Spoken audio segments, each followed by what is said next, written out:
ready for this? The Electrician. Voila.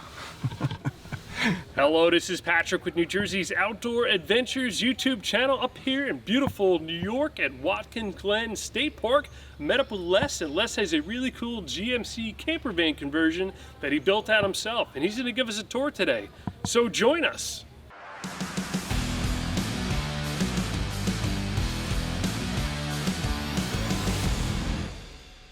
Hello, Les, and welcome to New Jersey Outdoor Adventures. Welcome. I'm glad you came today. It's a beautiful morning here at Watkins Glen. Just wanted to show you my latest project, which is a GMC Savannah 2500. I got the Vortec V6 engine with the 8-speed transmission. Really does great on mileage. On the way up here with quite a bit on load, 21.5 miles to the gallon. I was impressed. And I built this because I always had vans in the years past. The old hippie in me had the Sealy Posturepedic mattress and buckets. You know, now I wanted to do a fancy one where we could actually do something a little nicer. Little kitchenette, always a nice mattress. I don't have restroom facilities, but I do have fresh water. So come on in. Now what I did was I ordered this van finished in the front. I got the fanciest seats, the stereo, the CD player, all the nice things that they offer. And they don't offer all the gingerbread that they offer in Silverado or in their pickup trucks. But I did get this mat, 80 bucks extra. It's got some insulation underneath. Figured it was a good base. You can always add something on top of it, which I've decided I'm just leaving it as is because it wipes up real nice. But I did order this also with the extra 12-volt battery because I wanted to get a inverter. I have a 1000-watt Renogy inverter that I wanted to be able to power up my refrigerator. Gotta have your beer cold. You gotta keep cold water. And it also runs my microwave oven. So when I'm on the road, I'm on 12 volts. If I'm off grid, I'm on 12 volts. Anytime I run the engine, it charges up the extra battery. Right now I'm on shore power here at the campground. 30 amp is what I'm, 120 volts, 30 amp. So I can run the air conditioner. So much of this is Home Depot, stock items. A lot of it is online items. You just have to shop around. I find when you're building something of this nature, you almost have to go online, even though I like to shop locally. It's just that nobody carries this stuff locally. So what I did is I have this kitchen cabinet that I have 5 gallons of fresh water here, that I have an electric 12-volt pump. So again, if I'm off grid, I can still pump water. My drain goes down to the floor, which you can put, I put a bucket underneath, just very easy to do that. I don't have a holding tank.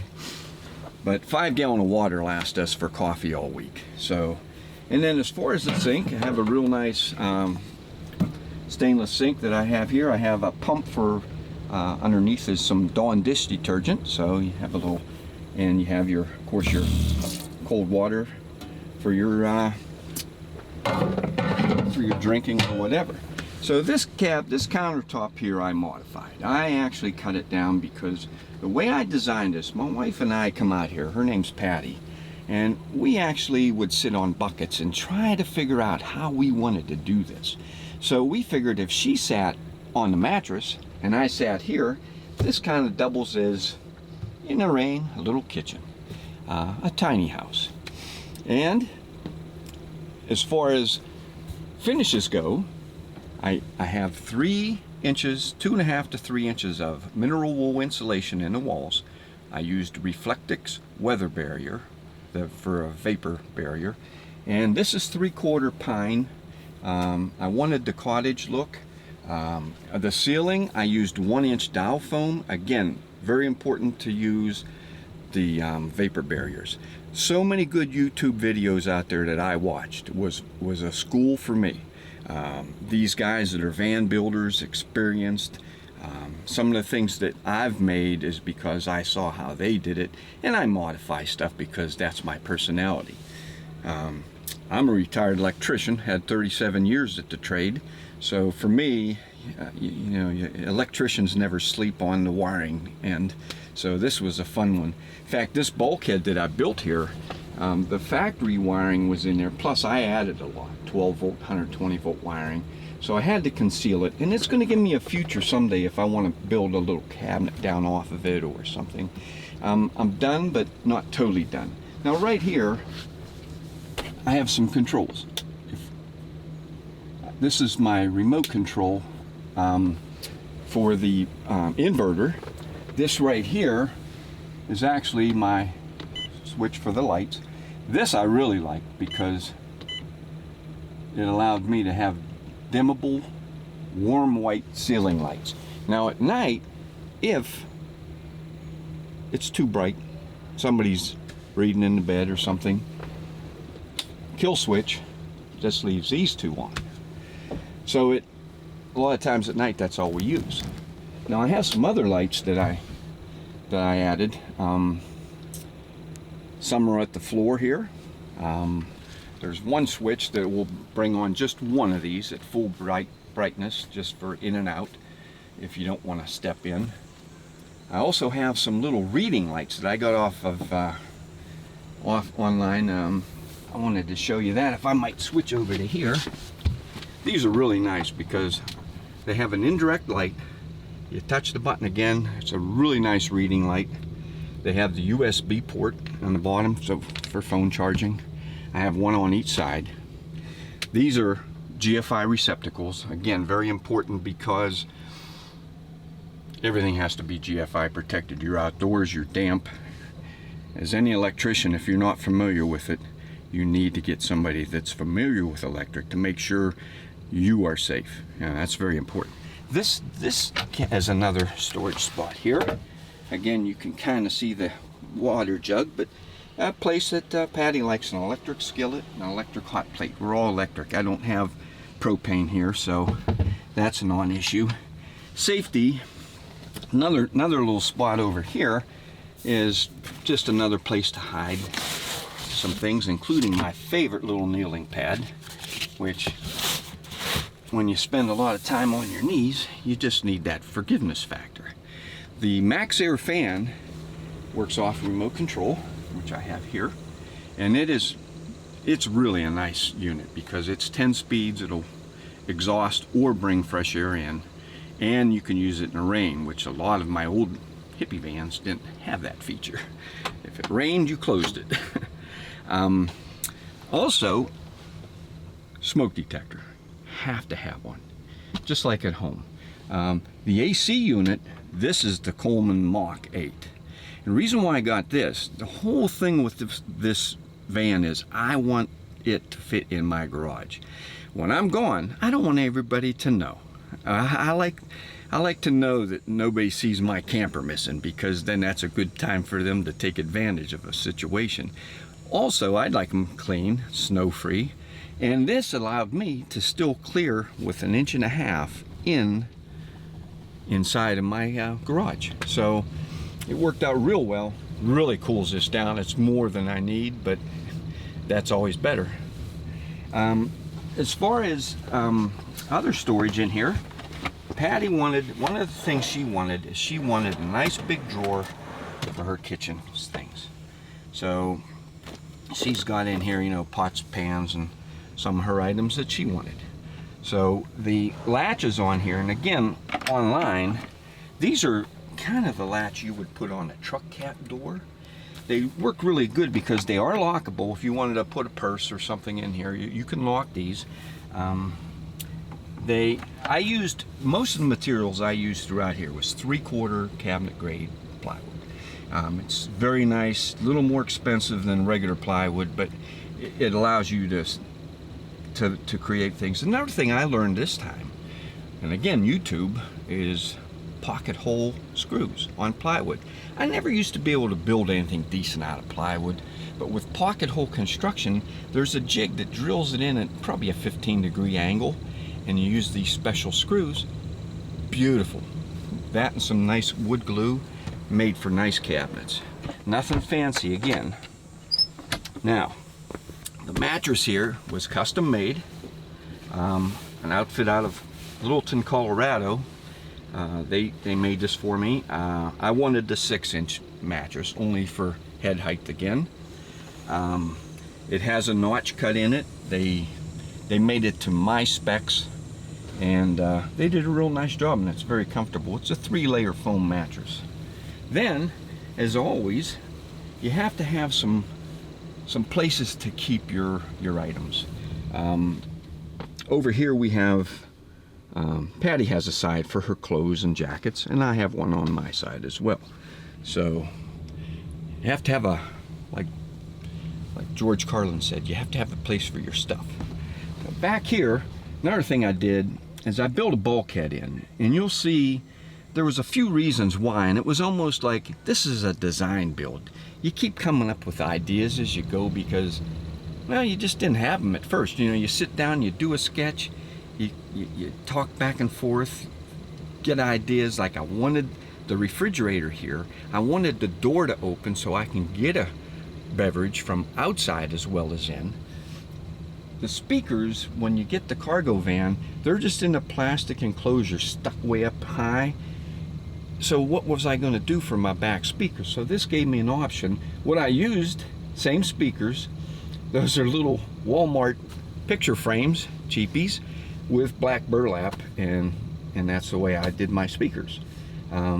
As far as being able to use 8-foot lumber in the ceiling, this is actually 9/16 spruce. They call it whitewood. It's like a spruce. I pre-finished it before I put it in here. I used an a little brad gun, which comes in real handy on a build like this. Now in the back, I also decided that when I used the 8-foot lumber, the other that was available was 12-foot. Well, I didn't want splices in there. This, by the way, the insulation underneath here is, if I didn't mention it before, is 1-inch styrofoam board. And I bought little stick pins that they make that are little sticky nails, so it stays up there nice. Again, the reflecting barrier. And when you get to spots that you really don't know how to deal with, like carpet, indoor outdoor carpet, bought a roll for 11 bucks. It was a remnant roll end at Home Depot that the color was nice. I found a clear Gorilla Glue. It's 12 bucks a tube. But I'm gonna tell you what, it's clear, it works nice, it gives you repositioning time. I used a lot of different ones, and that's the one I liked. I do have this set up here for curtains, privacy curtains. And the electrician in me always uses copper wire, and you can slide these across for a little bit of privacy. And just always add a little extra hook there, I'm always overkill. So let me step out now and take you around back. Oh, hidey holes. Check this out. Any place you got a place to store something, first aid kit, bug sprays, any place you can put something. The microwave has to breathe. There's vents here. There is a piece of plywood here that there's the vents for it to breathe. You don't want to plug those. That's very important. So if you do it right, you got another little storage spot. Great for tomatoes and peppers and what have you. My light switch is here.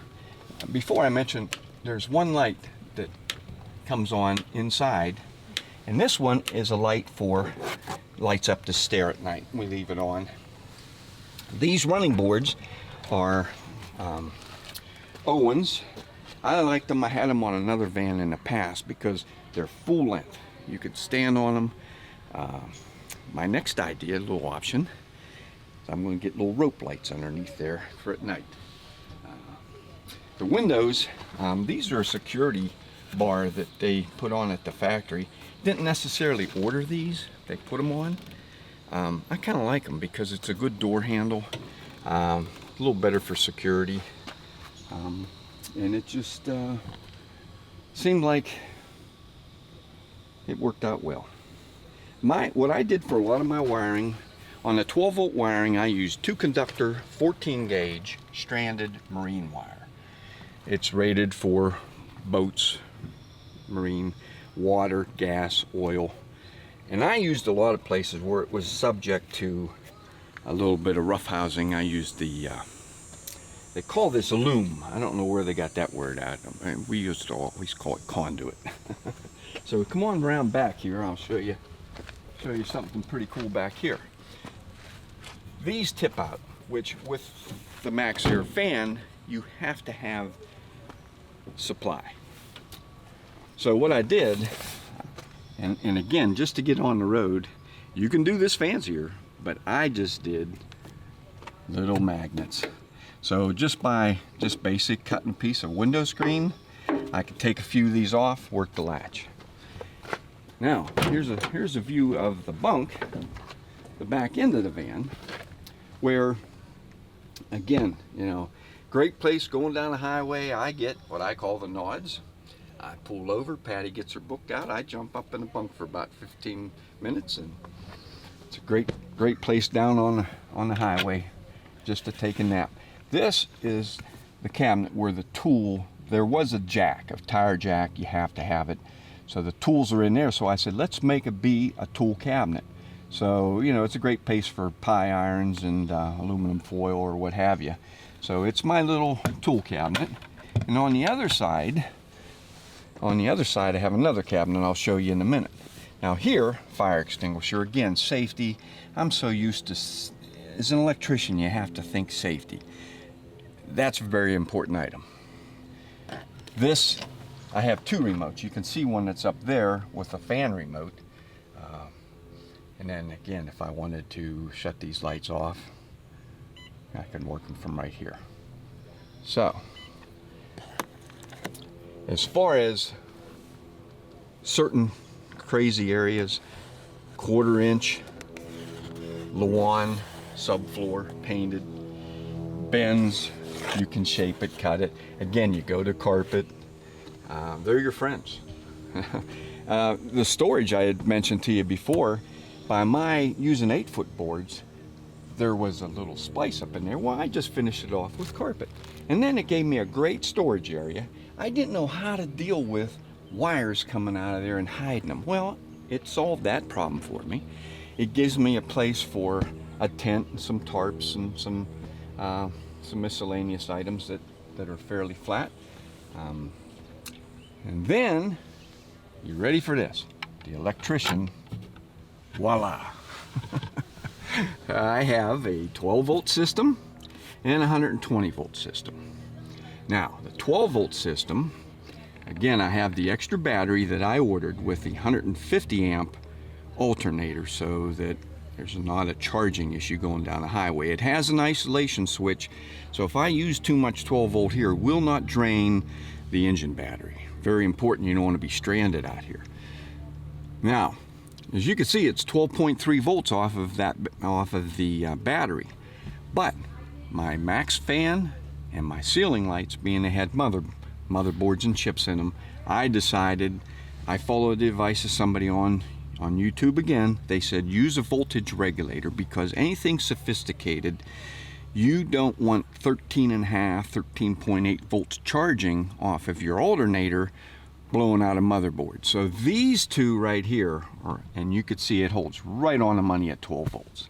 So these are the two switches here for the lights and the Max fan.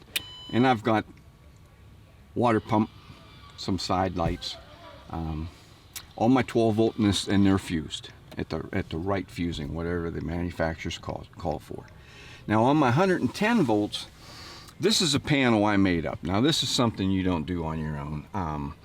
Most people would just buy a little electric panel. I had a 6-circuit square D panel, and this is a transfer switch. A lot of people don't do transfer switches.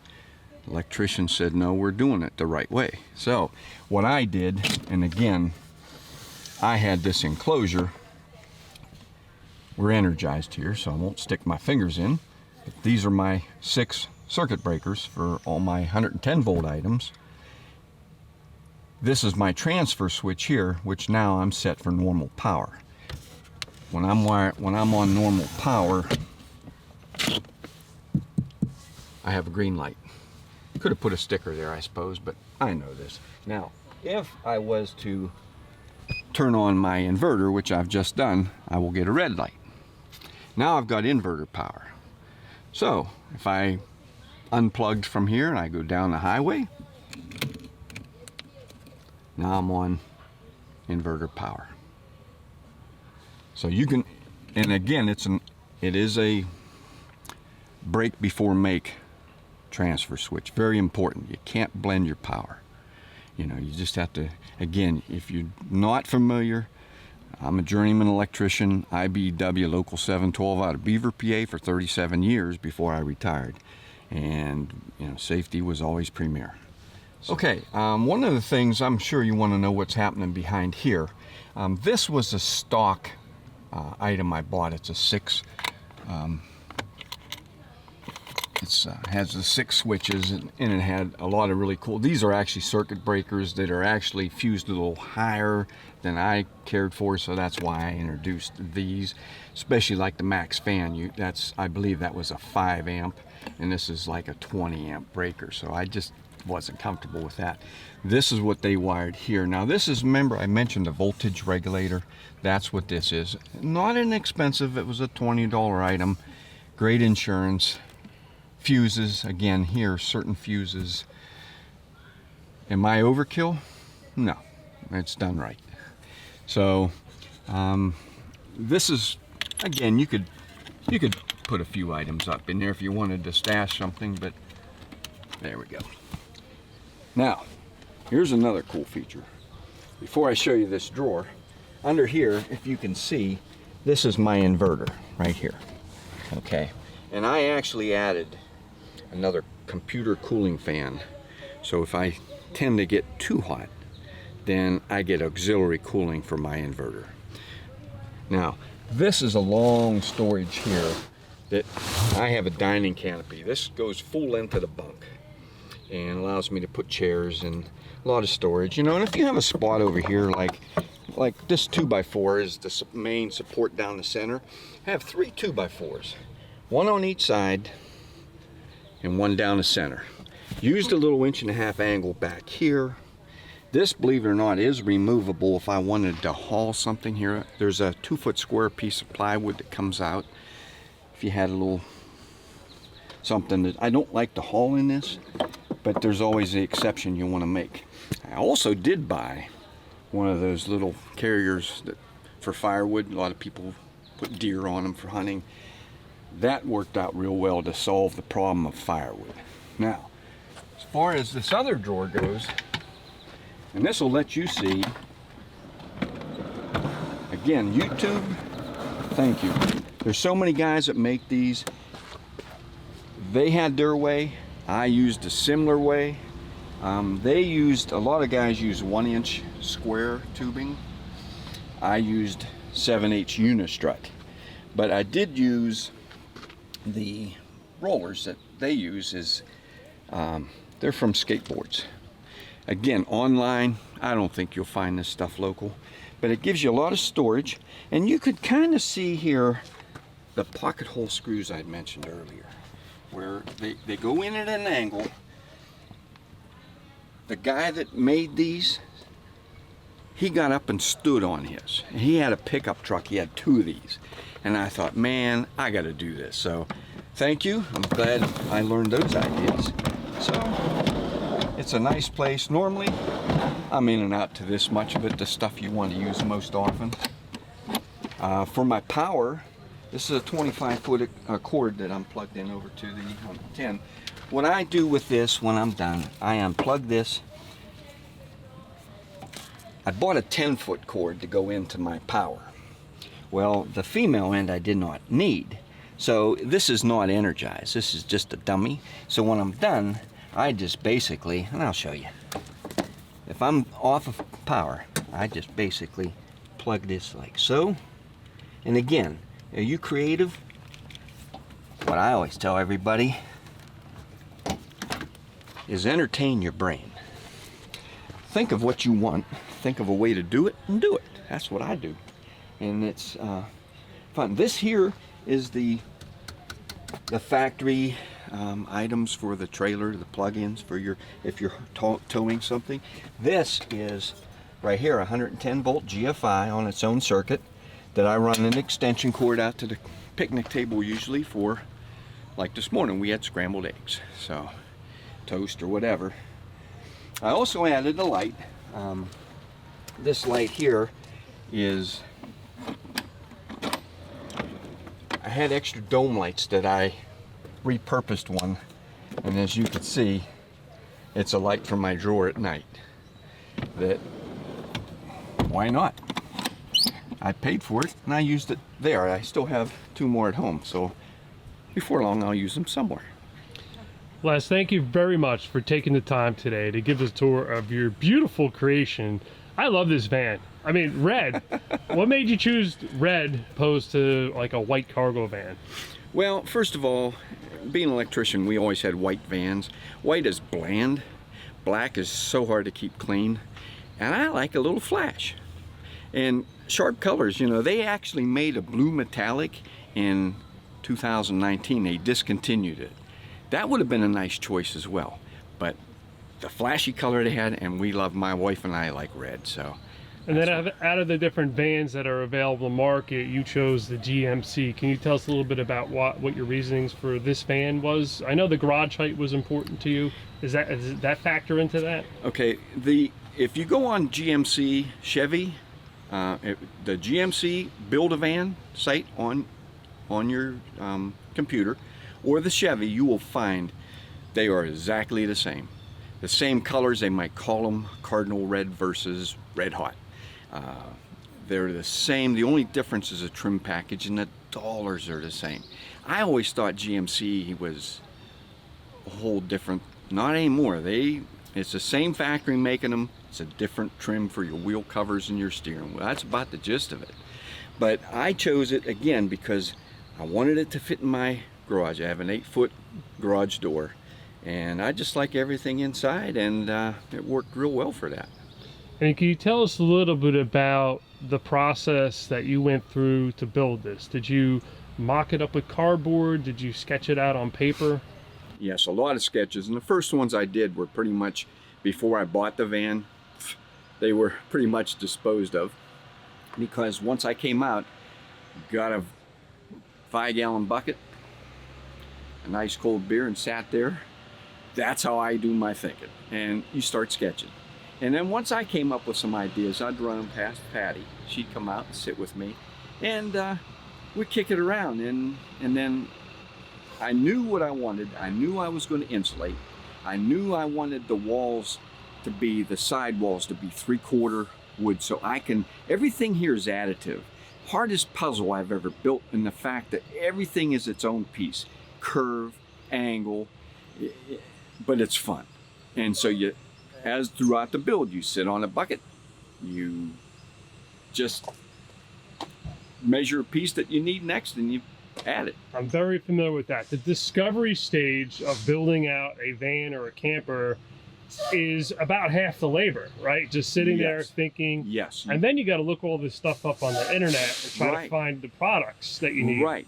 Exactly. And then going to the home center to find all this stuff. So the labor to build it versus the labor thinking, finding, is about 50-50, I see. I would agree with you on that. And that's what makes it all fun. Again, entertain your brain. If you want to do it, think of how you want to do it, and then do it. And you can, there's so many, if you think hard enough, you'll come up with an idea or talk with somebody. I like to throw it back and forth with a few of my friends, and then they'll say, yeah, okay, well, here's an idea. Oh, did you ever think of that? My buddies the one that come over and said, Les, I know you're trying to figure out what kind of air conditioner to use. He said, here's one that is available through Camping World, their catalog, okay, the Coleman Mach 8. So he said, it'll fit. I'm like, brilliant, because I was, you know, again, you just feed off each other. And I think that's what's nice about this YouTube video. I used a lot of them as my school. I'm glad that people like Patrick do this so that it helps everybody else, you know. You can't know it all. You can't see it all at first, but in the end, it'll be what you created And this is what I created, and I'm real pleased with it. This is our first trip out with it, as far as a long trip. We went one night at a local campground just to break things in, but the Finger Lakes, Letchworth State Park, I had to come back to them. Been here years ago, so. Well, what are your next travel plans? What are you just heading across country? After we go back home, my next one, I want to follow the Ohio River. I want to go down. I want to follow the Ohio River, and I just want to take it past Kentucky, go into a little bit of Kentucky, West Virginia, Tennessee, and then when I feel like heading back, we'll do that. Well, Les, thank you very much for taking the time today to give us a tour of your beautiful creation. I wish you many, many years of safe travel and happy travel. This is Patrick with New Jersey's Outdoor Adventures YouTube channel. Hope you enjoyed this video. Please like this video, comment, share, and subscribe. I love it. And we'll see you soon. Thank you.